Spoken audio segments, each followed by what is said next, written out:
हम यहाँ पर टोपोलॉजी के बारे में बात कर रहे हैं, ट्री टोपोलॉजी के बारे में।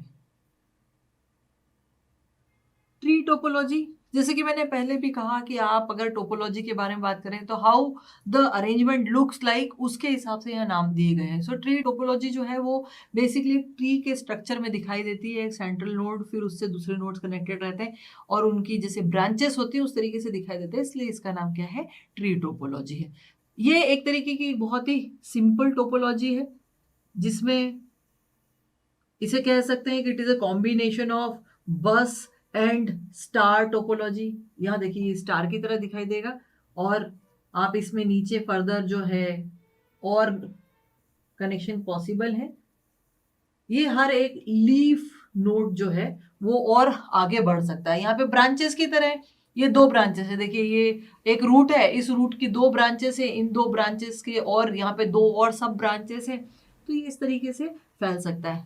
अब इसको बनाने का कारण ये था कि इसकी स्केलेबिलिटी मतलब कि आप कितना फैला सकते हैं, कितना बढ़ा सकते हैं, वो बहुत ज्यादा है।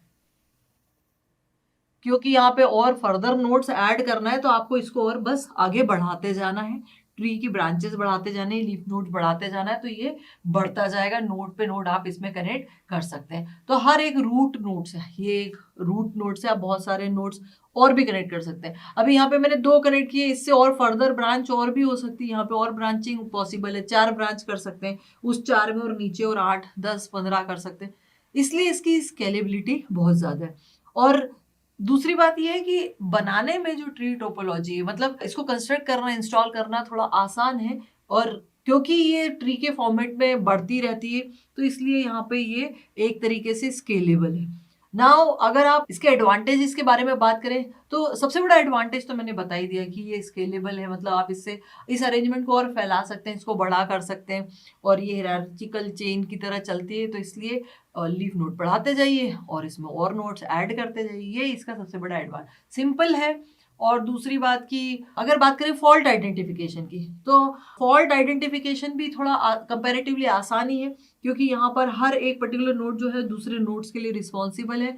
सो फॉल्ट आइडेंटिफिकेशन करना इजी है, और इजी के साथ साथ यहाँ पर इसको मेंटेन करना भी आसान है। बट अभी जो इसके एडवांटेजेस है ना, वही कहीं ना कहीं, जैसे मान लेते हैं यही एक नोड है, इसी एक नोड पे अगर मान लीजिए कोई फेलियर है, फॉल्ट है, तो मान लीजिए कि दिस होल ब्रांच, ये पूरी की पूरी ब्रांच जो है काम नहीं कर पाएगी। इवन तो ये आइडेंटिफाई कर सकता है कि ये जो है नोड जो है काम नहीं कर रहा है, ये ब्रांच जो है डेड है, आइडेंटिफाई तो इजीली हो जाएगा, लेकिन फेलियर तो है, और फिर इसका क्या करना है, री इंस्टॉलेशन, इसको रिकॉन्फिगर करना पड़ेगा। तो इसलिए ये इस तरीके का इसका एक ड्रॉबैक भी है कि अगर ये सेंट्रल जो रूट नोड है, अगर ये नोड ही अगर आपका फेल है तो मान लीजिए कि फिर और बाकी सारे नोड जो है उनके कम्युनिकेशन बहुत मुश्किल हो जाएगा। तो ये इसका एक ड्रॉबैक भी है। सिक्योरिटी की बात करें, so yes it is comparatively ये सिक्योर है, सिक्योर नेटवर्क है, और आप पर्टिकुलर जो है हर एक इंफॉर्मेशन जो है हर एक नोड से होके नहीं जा रही है, यहाँ पे सिलेक्टेड नोड्स हैं, इंटरमीडिएट नोड्स की नंबर कम है, इसलिए इसकी सिक्योरिटी कंपैरेटिवली बेटर है।